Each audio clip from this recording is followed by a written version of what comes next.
تحياتي مشاهدي الاعزاء، واللقاء يتجدد وبرنامجكم استوديو الفن. من استوديو الفن اسمحوا لي ان انا احيي وارحب بحضراتكم النهارده، وزي ما اتعودتم دايما بيبقى معايا النجم تحبوا تعرفوا اخباره واسراره. احنا الحقيقه هنرجع بالزمن ورا شويه، وعايزين نعرف اكتر ونتعرف اكتر على اسرار واخبار نجم رحل عن عالمنا اليوم. تقريبا بيمر 25 سنه على ذكرى رحيله. هو موسيقار الاجيال محمد عبد الوهاب، اللي امتعنا بالعديد من روائع الطرب العربي وروائع الأغاني المتميزة. كان بالإضافة لأنه هو ملحن كبير وله عديد من الألحان المتميزة، كان أيضا صاحب صوت شجين، وكان بيحب أنه هو يعني يساعد الشباب والوجوه الجديدة. عشان كده لما سمع تلحين جديد وإضافة للحن وعاشق الروح من خلال مايسترو كبير دلوقتي، قدر ان هو يتفهم هذا اللحن وان هو يشجعه ايضا. الحقيقة المايسترو اللي اضاف لأغنية عاشق الروح واللحن عاشق الروح لحن جديد وأداء جديد كان المايسترو الكبير كمال هلال. تعالوا معا نعرف أكتر عن علاقته بموسيقى الأجيال محمد عبد الوهاب، ولأي مدى ممكن يكون كان مشجعه، لأي مدى هو بالفعل وقف مع مواهب كثيرة كي تظهر إلى النور وكي تقدم روائع في الطرب المصري. مع مشاهدينا الأعزاء نبدأ حلقتنا واستوديو الفن.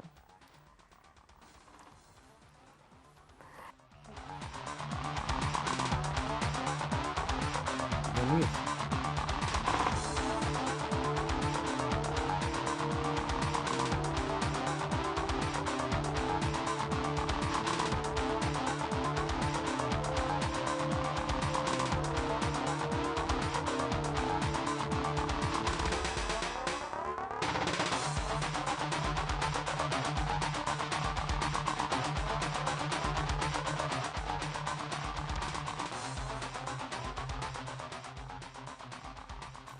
برجع مرة أخرى كل مشاهدينا على هواء مباشرة واستوديو الفن، واسمحوا لي أن أنا أرحب بضيفي اللي مشرفني ومنورني داخل استوديو المايسترو الكبير الأستاذ كمال هلال. برحب حضرتك معايا. اهلا وسهلا.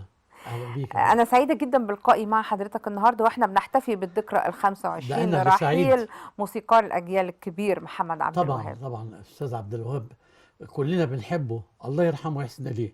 أنا بداية كده عايزة بطاقة تعارف بين حضرتك وبين الجمهور. يمكن غالبا المايسترو بيبقى خلف الكاميرات أو خلف ال الأضواء، لكن هو اللي بيدير العملية الفنية كلها، هو الأساس لأي أغنية ممكن تظهر للنور والناس ترددها. كل ده كلام مظبوط، كلام جميل وصح، إلا قائد الأوركسترا السيمفوني.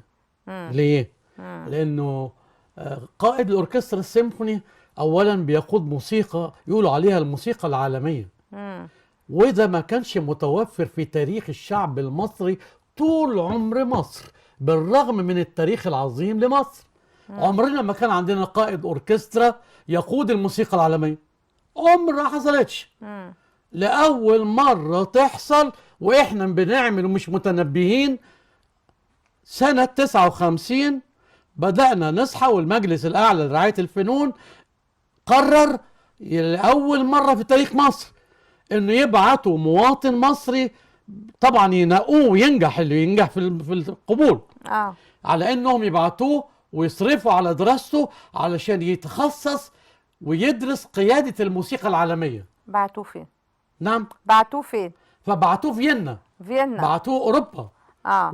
أنا صرفوا على بعثتي 6 سنين مثلا، علشان أول قائد مصري من الشعب المصري يتخصص في قيادة الموسيقى العالمية. حضرتك كنت في مصر درست موسيقى؟ طبيعي، أنا خريج المعهد العالي للموسيقى المسرحية أصلا. لما رحت بره لقيت الاختلاف بقى كان في ايه؟ لا، مش مسألة ان انا لقيت الاختلاف، مسألة لقيت الجديد ايه؟ نعم، لقيت الجديد ايه؟ حاجات كتير. عشان حضرتك قلتي في الاول انه القائد الاوركسترا بيبقى في الخلفيه، وحضرتك قلتي كلام كده، ده كلام مش مظبوط مع احترامي لحضرتك. يعني قائد الاوركسترا اللي انا بمثله، اللي مصر بعتتني لاول مره في تاريخها عشان يوجدوا مواطن مصري لاول مره يكون قائد موسيقى عالميه، مش الموسيقى العربي. واخده بالك؟ في فرق بين الاثنين. اللي بيقود الموسيقى العربي يبقى في الخلفيه زي ما انت بتقولي، لكن اللي يقود الموسيقى العربيه، بس أنا الموسيقى عارفة إن العالميه، أنت طورت. اللي يقود الموسيقى العالميه لازم هو اللي بيقود، يبقى هو في كل الدايره بيحرك الموسيقيين ويحرك الكورال ويحرك المغني وبتوع الايقاع، هو الدينامو. فبيبقى باين للناس الجمهور اللي قاعد هو نجم الحفله المفروض. طيب هو نجم الحفله المفروض، لكن حضرتك ايضا قدمت موسيقى عربيه. طبيعي، ده اساسا عاشق الروح، ده منذ البدايه. ده من البدايه. ده من البدايه ان انا كمواطن مصري تخرجت في دراسه الموسيقى من المعهد العالي للموسيقى المسرحيه. ده البدايه. وطبيعي اتعلمت اعزف على آلة موسيقيه يقولوا عليها آلة تشيلو. في الآلات الوترية يقول لك الكمانجا والفيولا والكونتر باس الكبير دوت اللي يقف عليه يقوده. وانا الآلة بتاعتي لا مؤاخذة الواحد الموسيقي يحطها بين رجليه كده ويعزف لا وهو قاعد. هو قاعد. اسمها تشيلو. اسمها ايه؟ تشيلو. تشيلو. انا اسم سهل، كل الشعب عارفه تشيلو. تشيلو هو كده اسم اوروبي طبعا، لكن سهل حلو يعني. حبيبي تشيلو. فكنت بعزف تشيلو. عزفت تشيلو من اول ما بدأت مع علي الكسار. شفت انا بدأت منين؟ اول ما بدأت من من علي الكسار في رود الفرج. لا ده احنا هنرجع بقى، ده احنا هنرجع بقى لتاريخ. يعني شفتي بقى ما دام انت حضرتك بتساليني. انا بسالك عن البدايه، عايزه اعرف كتير. ما هي دي البدايه. انا عايزه اعرف كتير عنك. وعايزه الجمهور اللي معايا اللي ما يعرفش عنك كتير يعرف. ما هو انا بقى اشرح. انا بدات كنت بعازف يعني اولا كنت مدرس موسيقى. لان خدت شهاده دبلوم من المعهد العالي للموسيقى المسرحيه في العزف وفي الدراسه. فتوظفت في وزاره التربيه والتعليم مدرس موسيقى في مدرسه عبد الرحمن كانت خدها ابتدائيه ورا سيدنا الحسين في الازهر. فاكرها لحد دلوقتي. انا كنت بدرس فيها لحبايبنا اولاد مصر. وبعد كده يعني انتشرت في الوسط الموسيقي وبقيت عازف مع كل اللي بيغنوا. تسالي حد ما فيش حد يعرفش كمال هلال. كنت عازف تشيلو. كنت عازف تشيلو مع جميع اللي يغنوا. وياما رحنا افراح، وياما رحنا تسجيلات، وياما رحنا سفريات. حتى كان في مره رحنا فرح عشان نسعد الناس وانا من ضمن الفرقه. واحنا قاعدين بنعزف عشان الناس نسعدهم في الفرح. حصل ايه؟ بعد شويه طوقوا الضرب في بعض وراحوا ضاربين في الفرقه وكله. ده كان سنه كام بقى ده؟ ما انساهاش انا دي. وجرينا كنا هنخسر الالات ونخسر حياتنا. كان مين معاك بقى؟ كان مين معاك من المطربين ولا؟ مش فاكر اسمائهم يعني. مش حد مشهور يعني. ده من ضمن اللي ممكن يعيشوا الموسيقي يا عيني اللي يروح فرح. واخد بال حضرتك؟ فانا ببدا لك ان انا بدات من الصفر. رحت افراح ورحت وعزفت التياترو. وبعدين ده انت بادي من البدايه خالص. بس اسمح لي ان احنا نطلع فاصل ونرجع عشان نكمل موضوع. بس نهدى شويه كده ونرجع نكمل الموضوع. فاصل ونرجع كل مشاهدينا لاستوديو الفن.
نكشتيني.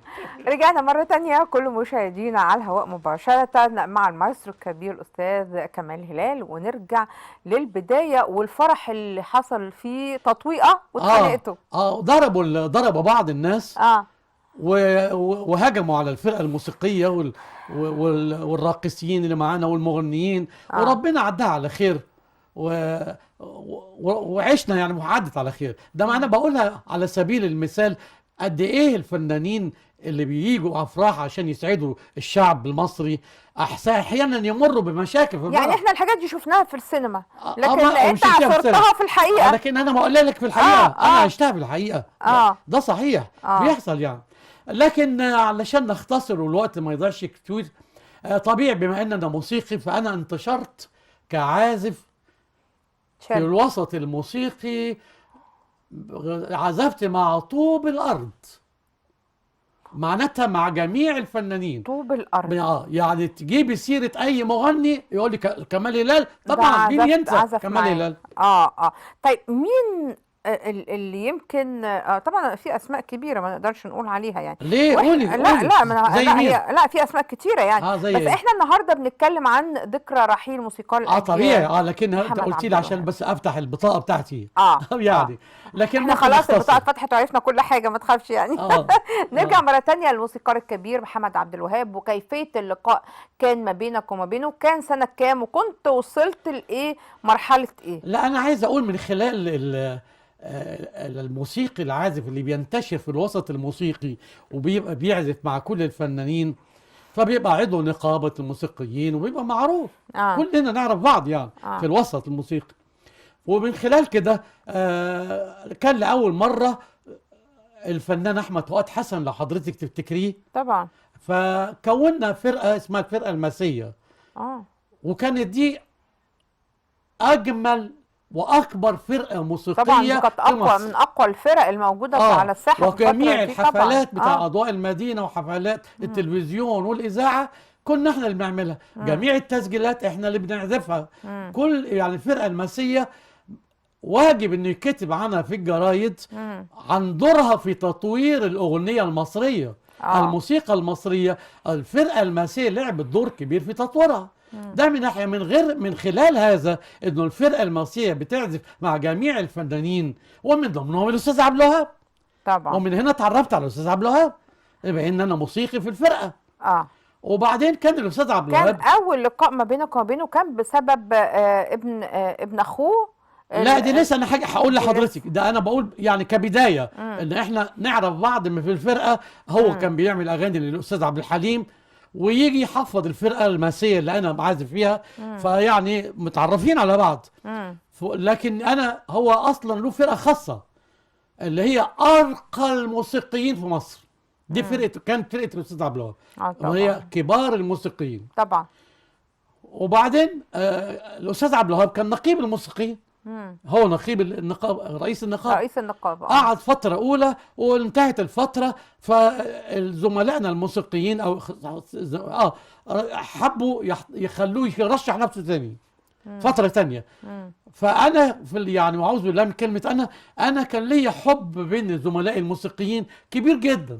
تلاقيني في القهوة قاعد مع ده بشرب كوباية شاي، تلاقيني بعزف مش عارف مع فين، في باب الشعرية، في طنطا، في اسكندرية، حاجة زي كده. فمنتشر جدا. فجابوني الشله بتاعت الاستاذ عبد الوهاب، خدوني له علشان يقولوا له هو ده اللي هيعمل الدعايه للفتره الثانيه ليك يا استاذ عبد الوهاب. وخدوني اصطادوني كده تاكسي وراحوا ومضيني على عبد الوهاب. فين؟ في مكتبه في التوفيقيه. ايوه. دخلت لقيت نفسي الاستاذ عبد الوهاب قاعد. اهلا يا استاذ كمال، رحب بيا وقعدنا اتعرفنا عليه وقعدت. وبعد شويه قال طب احنا هنروح بقى، اتفضل معانا يا استاذ كمال. عزمني اروح معاهم، وهو الشله الموسيقيين كمان معانا. كان سيد اسماعيل وبعض الموسيقيين. سيد اسماعيل ده كان برضه ملحن وكان مغني زمان، طبعا الله يرحمه. طبعا معروفه طبعا الله يرحمه. اسماء كبيره. فانا ركبت عربيه الاستاذ عبد الوهاب ووصلنا البيت. طلعنا كمان في الزمالك البيت. طلعنا البيت. يعني كان يشرفني ان انا قعدت جنب الاستاذ عبد الوهاب، والاكل جه الغدا وانا واكل وشبعان الحمد لله. لكن اللي حصل يعني، فانا كنت بمثل عايز اشوف هم عايزين مني ايه. فقعدت جنب منه، اكرمني جدا، كل شويه يديني حته فرخه، يديني حته ورك حته مش عارف ايه من الفرخه، وانا اشكره واكلها طبعا. وانا هعمل ايه؟ لازم اكل. وبعد ما خلصنا الاكل رحنا اللي نقعد في البلكونه نشرب الشاي. قاعدين والشاي جه، فتحوا الاصدقاء الاستاذ عبد الوهاب الحوار بقى، فتح الحوار. هو يا استاذ واضح عبد انه كان الوهاب كريم ما شاء الله احنا يعني. متمسكين بسيادتك بالفتره الثانيه، ما تسيبناش حضرتك. وافاجئ الاستاذ عبد الوهاب بكل كيانه الكبير ده بيقول لي: وانت ايه رايك يا كموله؟ انا استغربت. ده كان اللقاء ما بينك وما بينه على الشاشه. ده هنا.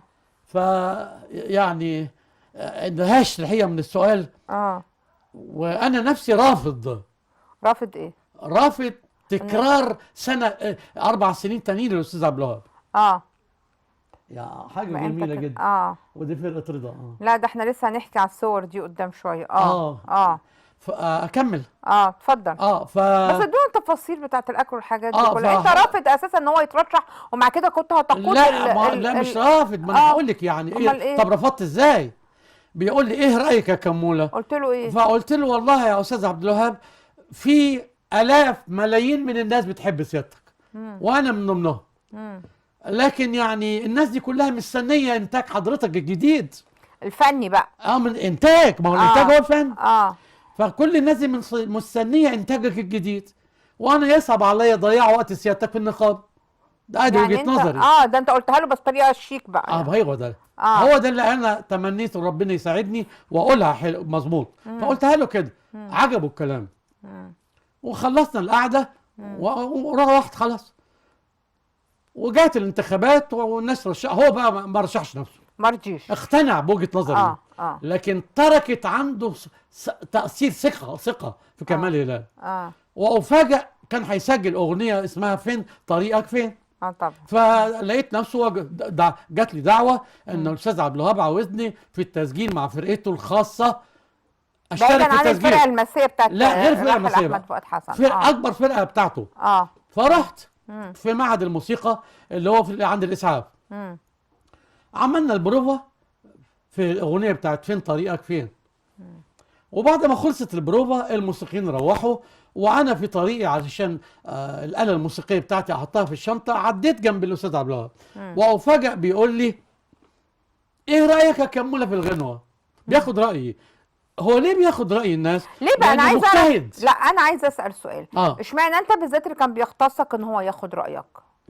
قدر. انا اسميه قدر لان الفرقه كلها روحت وصدفه ان انا اللي جنب منه. يعني قدر نسميها كده. وبعدين بدات من هنا بقى، بدات من هنا علاقه مختلفه بقى معاه. ايه رايك يا كموله في الغنوه؟ قلت له: حلوه. اما هو ما عجبوش الرد، قال: حلوه. ايه حلوه دي؟ قلت له: تحب نتكلم بصراحه؟ انا وش الناحيه دي ولا اروح الناحيه دي؟ ابص لحضرتك كده يعني ولا كده؟ حضرتك اهو الكاميرا بتاعتك اهي. كاميرا اهي. مش مهم يعني. قلت له: تحب نتكلم بصراحه؟ قال لي: نتكلم بصراحه طبعا. ايه الصراحه دي؟ قلت له: يا استاذ عبد الوهاب، مع حبي وتقديري لحضرتك، الفرقه الكبيره بتاعت حضرتك اللي احنا كنا بنعزف دلوقتي فرقه كبيره قوي. وبنبدا نعزف المقدمه الموسيقيه بالشكل اللي حضرتك طالبه. الشكل اللي احنا بنعزفه ده من وجهه نظري انا اعتبره مفاجئ للمستمع. يعني الفرقه كلها يقولوا تارارا تارا تارارا تارا يعني. وبعدين فقال لي: الله، طب ازاي تزعج المستمع؟ طب ونعالجها ازاي؟ فقلت له فكره، قلت له: احنا نجيب عازف على آلة واحده بدل كل ال 20 30 دول يعزفوا مره واحده في البدايه. لا، في عازف يبدا الاول بآلة جديده زي اللي كان بيعزف عليها عبد الحليم حافظ. انا عايز اسال سؤال، اتوقف هنا. هل كان عندك الجرأة انك تقول الكلام ده في البداية، وهو عنده الاستعداد ان هو يتقبل هذا النوع من الكلام ومن رد الفعل؟ يعني غالبا هو نجم مش محتاج ان حد يقول له رأيه. خليني اكمل. عشان كده انا سالته: تحب نتكلم بصراحه؟ يعني هو نجم مش محتاج، يعني ده فيه بيبقوا بادين طريقهم. لا انت ما تقوليش حاجه، انت هو اتضح انه محتاج، ما تعلقليش على حاجه. لا هو اتضح انه محتاج، مش يعني بس محتاج من كمال هلال، ده هو خد من فاروق سلامه بتاع الاكورديون. بعض الافكار الموسيقيه برضه، وخد من غيره. رؤوف زهني كان موظف عنده في المكتب، وغيره وغيره. مش بس كده، انا كتبت مره مقاله عنه، وصفته ان الاستاذ عبد الوهاب عندما يلحن اغنيه فهو مثل، انا ضربت مثل، مثل الجنايني. تقولي لي جنايني؟ زي الجنايني احيانا يجمع باكيه ورد. طبعا. فهو لما يلحن الغنوه بيعمل باكيه موسيقى، يجمع افكار موسيقيه تعبر عن اللحن بشكل حلو، ويحب يجمع ورده من هنا وورده من هنا. ما عندوش مانع ياخد الورده اللي تنفعه من اي حته. البوكيه طبعا بيبقى المهم، البوكيه يبقى شكلا جميل. لا مش ده المهم، المهم ان هو ما عندوش مانع ياخد الورده من اي حد. طيب يعني ده يخلينا نقول انه كان فنان عظيم. طبيعي، انه هو عنده قدره ان هو يسمع الاراء ويسمع زي اي حد. على فكره اي حد بيتعامل مع الفن لازم يوصل لفئات مختلفة من المجتمع علشان يقدر يعرف رد فعلهم. يا ريت كله يعمل كده وكل واحد يتخلى عن الأنا. طبيعي. يعني عشان يعرف ردود الأفعال ايه. لا منتهى التواضع، منتهى المهنية كمان. طبيعي. انه يعرف ردود الأفعال علشان ويستفيد من هذه الأفكار ويقدر يظهرها للمشاهد، وتطلع في النهاية عمل جميل زي روائع الأعمال اللي احنا شفناها دي. ده ممكن كان بيفيده، ده يدل على قد ايه هو كان متواضع. هقول لك حاجه، يعني عندما الاستاذ عبد الوهاب كان يحضر الفرقه المسيه ويحفظنا اغنيه لعبد الحليم حافظ الله يرحمه، او لنجاة الصغيره، او لاي فنان، او لورده مثلا، وهو يعزف بالعود البدايه بتاعت الغنوه، المقدمه الموسيقيه، والفرقه احنا قاعدين بنسمع، وبعد ما هو يعزفها احنا نبتدي نعزفها عشان نحفظها، لان مفيش ورقه. ما كانش احيانا بتبقى في اغنيه من غير نوته موسيقيه، فنبتدي نعزف له اللي احنا سمعناه. واحنا بنعزف احيانا حد مننا وهو بيعزف يغلط غلطه، يوم يعزف حاجه كلمه في وسط الموسيقى تصدر عنه خطا، بيكون هو ما سمعش كويس اللي سمعه، ونفاجئ احيانا قد كده. الاستاذ عبد الوهاب كان فنان مجتهد بشكل كبير، انه احيانا غلطه تصدر من موسيقي واحنا نفاجئ ان هو يعجب بيها. يعني عنده قبول لان يبقى في راي اخر، وياخد هذه الجزء اللي هي حصلت غلط ويلاقيها تنفع للشغل بتاعه ويحطها تبقى تمشي في سياق الشغل بتاعه. طيب ايه رايك؟ المهم فقال لي ايه على حكايه اغنيه فين طريقك دي؟ لا احنا لسه هنرجع فين طريقك، دي موضوع تاني كبير، لان انت اضفت للحن وهو تقبل. انا تحت امر حضرتك. لا هو تقبل، لا احنا تحت امر حضرتك. بس اسمح لي احنا نطلع فاصل ونرجع نستكمل حوارنا مره ثانيه مع حضرتك. كل مشاهدينا فاصل وننتظركم مره اخرى في استوديو الهواء المباشر، استوديو الفن. بنعود مرة أخرى كل مشاهدينا لاستوديو فن، ومعانا المايسترو الكبير الأستاذ كمال هلال. ونرجع مرة تانية إزاي الفنان القدير موسيقار الأجيال قدر يتقبل إن يتم تلحين، إضافة لحن جديد لعاشق الروح. مين واحد تانية من شخص جديد، وكان أيامها الشاب كمال هلال. يعني نخش في الموضوع العاشق الروح على طول. نخش على طول. كان الاستاذ سعد عبد الوهاب الله يرحمه، الاستاذ عبد الوهاب يبقى عمه. فكان راح يزور. قال لي كان يعني صديقي، هو كان في علاقه صداقه. فقال لي، ضرب لي تليفون، قال لي كان يقول لي يا كموله، برضه زي الاستاذ عبد الوهاب، يا كموله انا رايح لعمي بكره، تحبي عايز منه حاجه؟ قلت له بلغه سلامي وحبي طبعا. قال لي بس كده؟ قلت له لا مش بس. قال امال ايه تاني؟ قلت له كمان قول له انه كمال هلال الف مقدمه موسيقيه جديده لعاشق الروح. يا دي الجراءه، وانت مش يعني ليه؟ طب ليه ما رحتش قلت له انت؟ ولا عايز تعمل تيست؟ ده هو اللي رايح له. عايز تعمل تيست من خلال ابن لا هي جت كده، جت كده. قال لي حاضر. وراح زار على الاستاذ عبد الوهاب وبلغه، وهو مروح ضرب لي تليفون قال لي يا كموله انا بلغت عمي وقلت له ان انت الفت مقدمه موسيقيه جديده لاغنيه عاشق الروح. فهو قال لي انك انت لازم تضرب له تليفون تتصل بيه. قلت له حاضر. خدت التليفون اتصلت بالاستاذ عبد الوهاب. مساء الخير يا استاذ عبد الوهاب. مساء الخير يا كموله، ازيك؟ وانا قلت له ازي حضرتك، ان شاء الله تكون سيادتك بخير. قال لي ايه الحكايه دي يا كموله؟ قلت له حكايه ايه؟ قال لي سعد بيقول انه انت الفت مقدمه موسيقيه جديده لاغنيه عاشق الروح. انت مش عاجبك شغلي بقى؟ قلت له انا ما خضكش بقى ان هو قابلك في البدايه انت مش لا، ما انا عاجبك بقول لك شغلي هو وبرد الفعل ده؟ قال لي انت مش عاجبك شغلي. قلت له ده كلام حد يجرؤ يقول انه ما يعجبوش شغل الاستاذ عبد الوهاب؟ ده انت سيدنا وتاج راسنا، ده احنا بنحبك وبنموت في موسيقاك، ومن كتر الحب افرزت عندي حاجات جديده. يعني انا حصل لي انفعال عندي، اعمل فيه ايه طيب؟ ما انا فنان، انا راجل. طلب انه يسمعها بقى. ها قال لي طب سمعني. قلت له ماشي. وانا في التليفون غنيت له، قلت له دي البدايه. بيقولوا في فرقه الكورال اللي هي الجميع الغنائيه هنسمهم 2 ويقولوا عاشق الروح عاشق الروح اشهد عليه يا ليل، ويرد المجموعه الثانيه يقولوا عاشق الروح عاشق الروح اشهد عليه يا ليل. قلت له ايه راي حضرتك؟ قال لي والله حلوه، ما اقدرش اقول لك حاجه، الحقيقه حلو، بدايه فكره حلوه بدايه. على كل حال لما تزيد عندك الحكايه دي ابقى اضرب لي تليفون وسمعني. قلت له حاضر. ده اللي كانت البدايه، يعني اعجب بالبدايه. حاضر، اعجب بالانترو بتاع الاغنيه. وبعد كده من حين لاخر بقيت اضرب له تليفونات واسمعه ايه الزياده اللي حصلت معايا، فكان يندهش ويعجب. هو طلب انه يسمعها بقى في النهايه لما كترت الحكايه وانا لحنت يعني جزء كبير من نص عاشق الروح، فقلت له احنا قربنا على عيد الميلاد بتاع حضرتك، وانا المسؤول قائد اوركسترا القاهره السيمفوني اللي بيعمل حفله عيد ميلاد حضرتك، فيحصل لي الشرف لو نعمل جلسه عمل في البيت. قال لي تعال. اتفقنا على ميعاد، رحنا البيت وفي الزمالك، طبعا كان ساكن في الزمالك. وطلعت عنده واخد انا معايا كل الاوراق الموسيقيه اللي فيها الالحان الجديده لعاشق الروح، وايه الباقي هعمل ايه كل الخطه بتاعتي. وقابلت الاستاذ عبد الوهاب وقعدنا في البيت، قلت له ما فيش آلة موسيقيه؟ يعني انا قاعد مع الاستاذ عبد الوهاب الكبير الفنان الكبير بتاعنا، مفيش آلة نعزف الاورج ولا بتاع ده عود ولا حاجه؟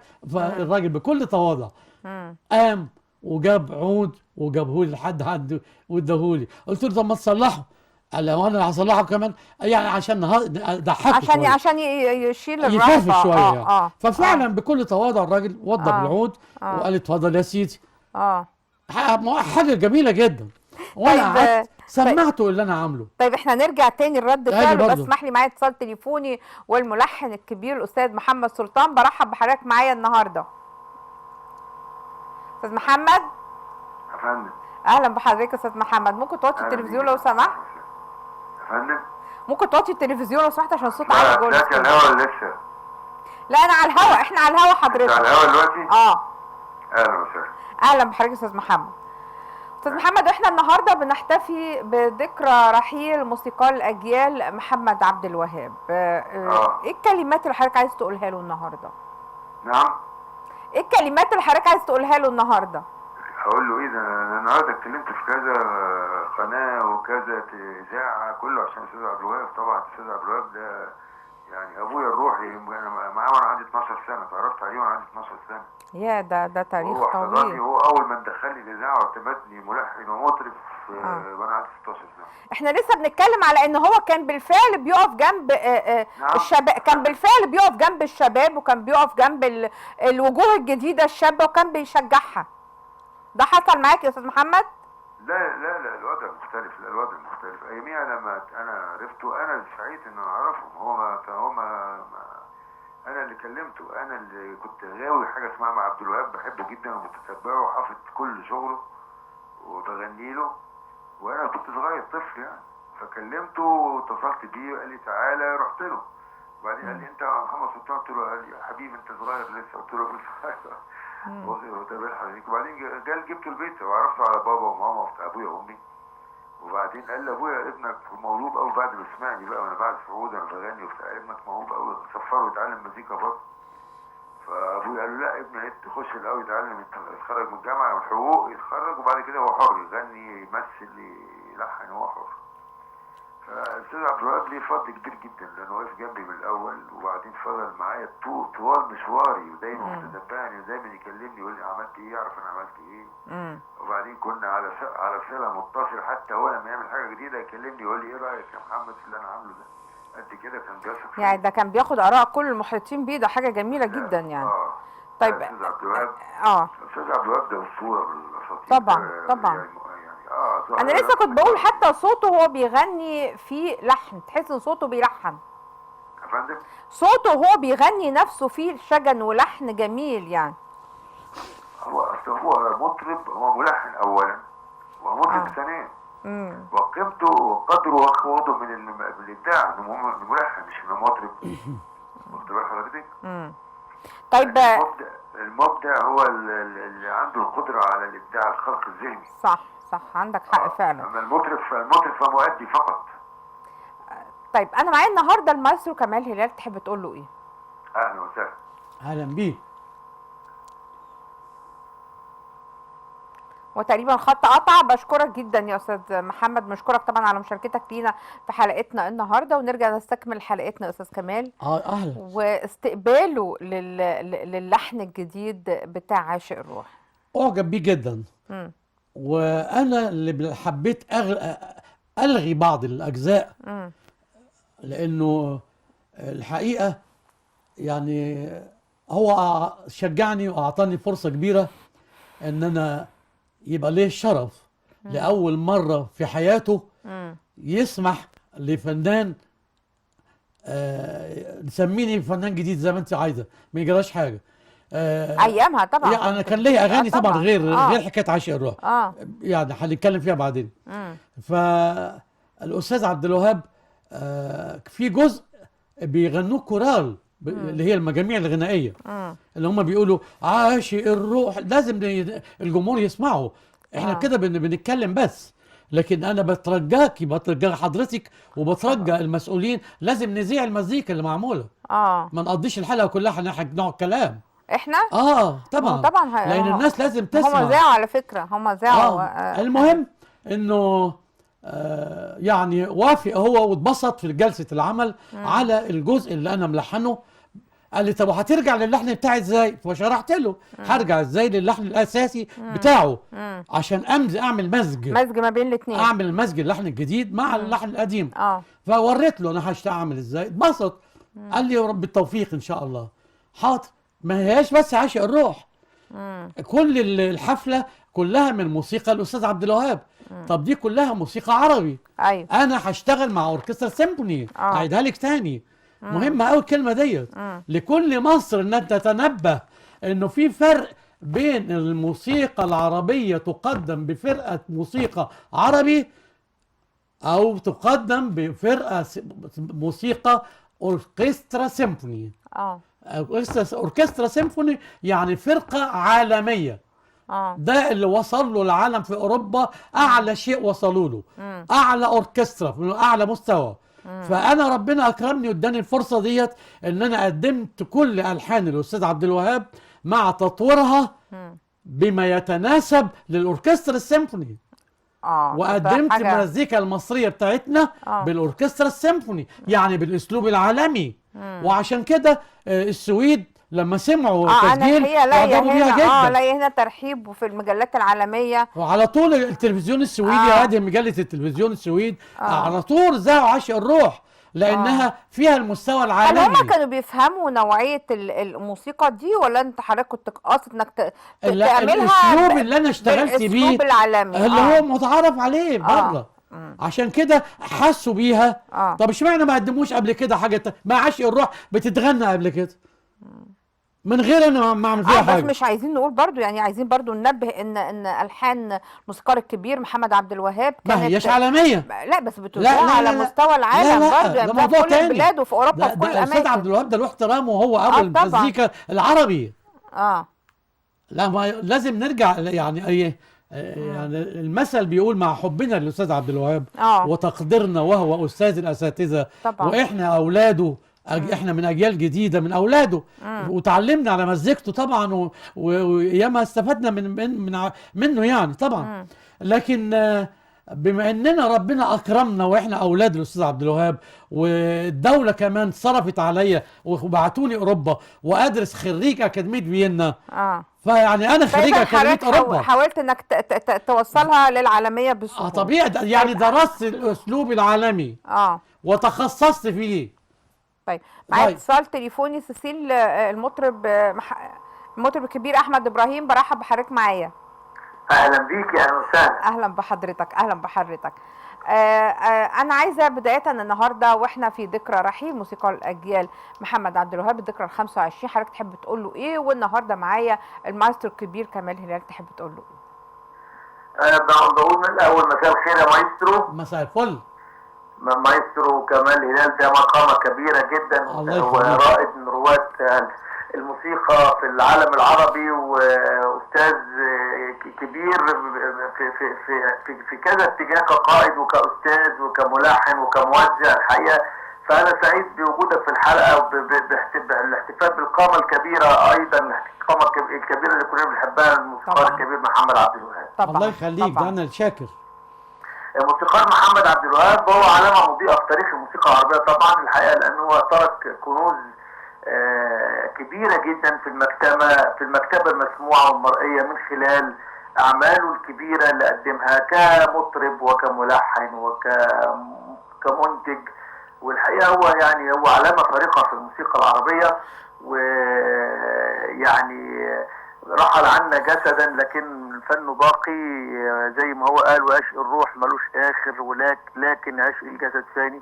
فالحقيقه هو اعماله خالده وباقيه ان شاء الله باذن الله، لانه الحقيقه فنان مصري عربي اثرى الموسيقى العربيه بجميع الوان الغناء وجميع الوان القوالب الغنائيه والاليه اللي لحنها. احنا عايزين نقول ان اللي كان بيشاور عليه الموسيقار الكبير محمد عبد الوهاب كان بيعتبر ان اتفتحت له طاقه القدر لو شاور عليه وكلمه. طبعا انا سعيده جدا بمشاركتك المطرب الكبير احمد ابراهيم. وانا بختم حلقتي عايزه اقول ان الموسيقار الكبير كمال هلال ايضا قدمت موسيقى تصويريه للعديد من الافلام، منها المتمردون ولن اغفر ابدا، وحصلت على الجائزه الاولى على فيلم تسجيلي ست الدار الفرعونيه. ست الدار الفرعونيه. يعني حياه حافله بالاعمال الموسيقيه المتميزه. كنت سعيده جدا باللقاء معاك. ليا رجاء صغير. اتفضل. يعني انا خدام وطني مصر، وطول عمري بقدم حياتي حبا لبلدي، لكن يعني محتاج اتكلم حاجه صغنطوطه، انه احنا بنكافح علشان نطور حياتنا كمصريين في الفنون وفي الشعر وفي كل شيء، وفي الصناعه وفي كل حاجه. لما نيجي بقى نتطور في الموسيقى، واجب ان احنا نهتم ونقول ايه الاهتمام. انا عايز احط نقطه واوجه رجائي لجميع المتخصصين في الثقافه الفنيه والموسيقى ووزاره الثقافه بتحديد هذا التاريخ، انه منذ 13 مارس سنة 1991 كان اخر عيد ميلاد الموسيقار عبد الوهاب، قدمنا فيه عيد ميلاده، وكانت هي الحفلة التي قدم فيها الموسيقى المصرية بالأوركسترا السيمفوني. يعني قدمنا الموسيقى المصرية بالأسلوب العالمي. أيوة. أنا بنبه الوزارة والمسؤولين في الموسيقى ينتبهوا لهذا الحدث حتى يكون له احترامه، يعني حضرتك تطلب ان يتم تكرارها مرة تانية. تطلب ان يتم التكرار مره ثانيه. طبيعي، مره ثانيه واثنين وثلاثه. يا ريت عشان نستفيد بيها. طبعا بالفعل. انا في نهايه لقائي بشكر موسيقارنا الكبير الموسيقار كمال هلال، وبشكر حضرتك جدا. الله يخليك، متشكر جدا. وبشكر كل مشاهدينا اللي تابعونا النهارده من خلال استوديو الفن، على وعد يتجدد ان شاء الله في الاسبوع القادم. قبل هذا الموعد تقريبا هيكون في انتظاركم ضيف جديد وحلقه جديده ولقاء يتجدد وبرنامجكم استوديو الفن. إلى أن نلتقي، لكم منا أرق تحية أسرة البرنامج، رئيس التحرير سير فوزي، الإخراج لأشرف أسامة، حازم حافظ ومحمد دنيا. وإلى أن نلتقي، لكم تحياتي سحر عباس. شكرا وإلى اللقاء.